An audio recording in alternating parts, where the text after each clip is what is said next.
gabadha faasidada ee aan muslimad hagaagsan ahayn haddii aynu runtii ay u gudagallo ama ay de inala joogto mafaasidkay leedahay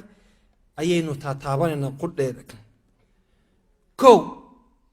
nebigu sala allahu calayhi wasalam wuxuu inoo sheegay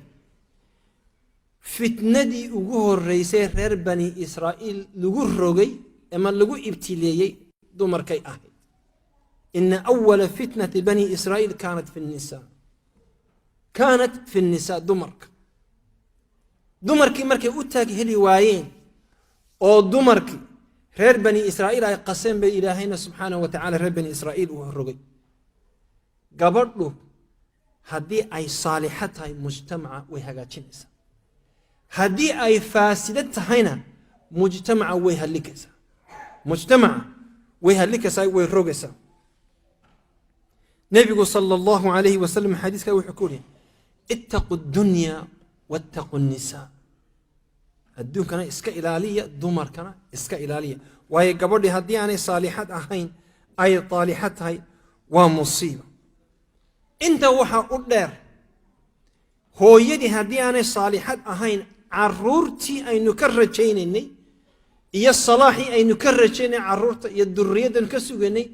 waa ka shub hadday hooyo ay tahay aan ilmihii qur-aanka baraynin oo aan diintii baraynin oo aan akhlaaqdii baraynin oo ilmaha caynka loo ixtiraamo aan baraynin caynka aabbahooda ay u ixtiraamo aan baraynin dee waa ka soco waxaa masaa'ib ah oo annakana lagu ibtileeyey ilaahayna subxaanahu wa tacaala ha idinka badbaadiye fasaadka gabadha waxa ka mida dumarkii inay baxayaan miyaa aragteen dumar habeenkii guuraynaya miyaa maqasheen weli waxaanu u naqaanay gabadhu hadday markay cishaay wixii ka dambeeya haddii aanay khayr ku maqnayn inay ceebtayna gurigeeda ka maqnaato gabadhu annaka waxaa ilaahay nagu ibtileeyey dumar doonayna habeen oo dhan soo jeedaan war ma security ba maxaa xaggaa la tegayaa aroosyaa la samaysanaya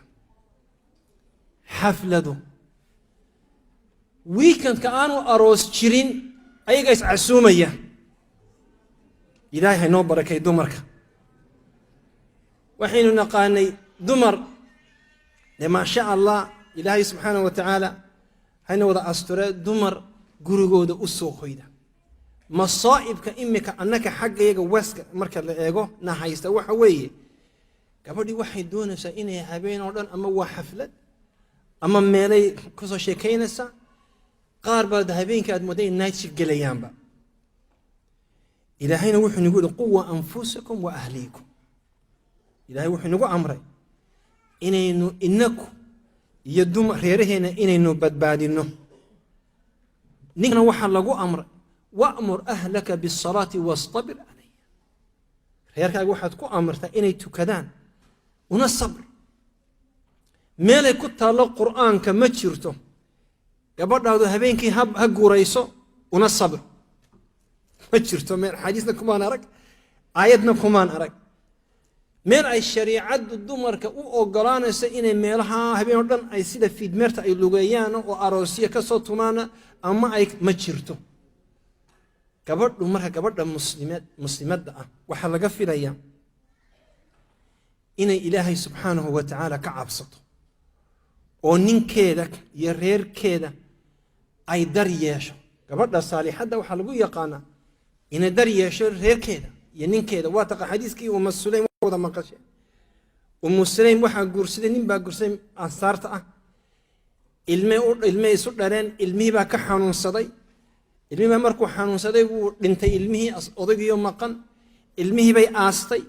reeshaqadii bay dhammaysay habeenkii bay isu diyaarisay ninkeeda way cashaysiisay ninkeeda bay isu diyaarisay markii wax walba dhammaadeen bay tidhi ka warran bay tidhi hadduu qof ammaano inagaga tago hadhana uu ammaanadiisii uu la noqdo inaynu ka xumaano aynu ka xanaaqno ma waajib bay nagu tahay dee maya ammaanadii celi buu yidhi maxaa ku waalay waxda daba ilaahay ammaanuu ina siiyeyo ammaanadiina wuu la noqday ilmo yaro ammaano uu nasiiyo ammaanadiina wuu la noqday wuu xanaaqo wuxuu yidhi maanoo ilmahayga dhintay ayaad isu kaysay qurxisay ee cashaysiisay ad waxaad uu cadhooday waabuu duday nebigiibuu u tegey sala allahu calayhi wasalam waa nin dudaya markaa gabadhii caynkaasay umma sulaym caynkaasay igu samaysay buuhi yaa rasuul allah wuxuu ihi nebigu sala allahu calayhi wasalam way axsanad way hagaajisay arrinta ilaahayna xalayto ilmo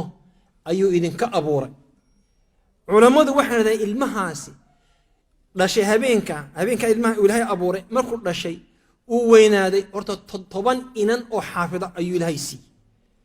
khayrkii adduunka iyo aakhirana wuu siiyey ilmo saalixa buu ahaa ilmo saalix ayuu ahaa waxaan ku soo gunaanadayaa markaa kow rag iyo dumar borta inuu ku dhaqanno bikitaab illah ina kitaabka ilaahay lagu dhaqmo ha uguna horayso alqawaama ilaahay qur-aanka wuxuu ku sheegay oo wuxuu yidhi alrijaalu qawaamuuna cala annisaa alrijaalu qawaamuuna cala annisaa qawaamaddu markaa waa maxay inuu ninku uu noqdo madaxii guriga maaha inuu noqdo jeeniga ama dabadhilifka maaha waa madax waa qofkii mas-uulkii guriga waayo yowma alqiyaamaha waxaa la weydiinayaa mas-uuliyadda guriga waa ninka isagaa lagu horreysiinaya waxaa lagu horreysiinayaa gabadhaadu xaggay tagtay inantaadu xaggay tagtay carruurtaadu maxay cuneen maxaa gurigaaga ka jiray ma telefisyoon iyo fusq iyo fasaad iyo musalsalaad baa la daawan jiray mise muxaadaraad iyo duruus iyo cilmiba guriga lagu akhrisan jiray ma telefoon iyo ghiiba iyo namiima ayaa ka socotay mise dikrullaha iyo waxa ka socday wax ilaahay la xusayo ninka ayaa laga wareysanaya gabadhu marka ilaahay wuxuu sameeyay aadana xaawa ayuu agdhiga ku laray ninkuna waa markaa wuxuu taagan yahay maqaam aadam aabaheen calayhi salaam gabadhuna waa xaawo kale hadafkuna waxay ahaayeen ina dhurriya saalixa ay keenaan khulafaa ilaahay ugu talagalay inii jaclin fi lardi khaliifa khilaafadda ilaahay ka hadlay inay ka wada shaqeeyaan ninka iyo gabadhuba inay labaduba ku dadaalaan ayaa la doonaya waxaan idinku celinaya oon aad iyo aad ugu celcelinaya gabadha muslimaddii inay ilaahay ka cabsato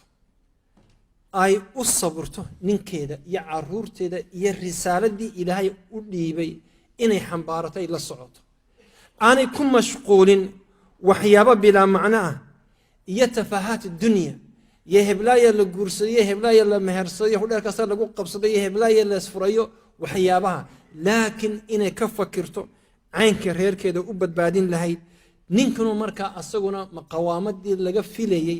inuu la yimaado waayo ilaahay subxaanahu wa tacala waa kii qur-aan ku sheegay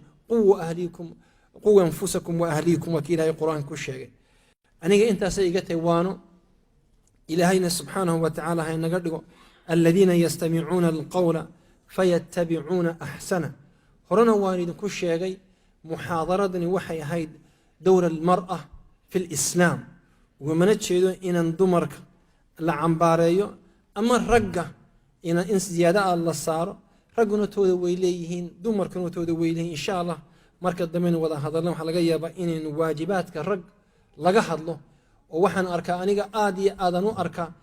ninkii horta geedkii nin la odhan jiray wuu dhammaaday xagga yaga wax rag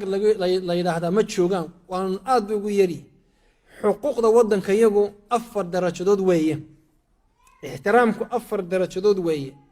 ixtiraamka ugu horeeya waxa weeye waxa la siiyaa iyo xuquuqda ugu horeysa waxa la siiyaa waa dumarka xuquuqda labaad iyo ixtiraamka labaadna waxa la siiyaa waa caruurta ka saddexaad maxaa u malaynaysaa waa ayga iyo bisadaha la siiyaa xuquuqda afaraadna waxa weeye ragga ayaa la siiyaa marka raggii ku soo socday horta Yurub iyo anugu imanaya Mareykanka dee ahlan wa sahlan caynkaas aan ku nool horta haddaa jecesheen number 4 ka gashaan la soo gashaan dee ahlan wa sahlan haddii kala qawaamadina iyo sharaftina iyo ciizadina ilaahay idin siiyay fi araadi almuslimiin taa nicmaysta taa hala nicmaysto marka raggana maalin baa la hadli doonaa laakiin muxaadaradan waxay ku saabsaneyd dumarka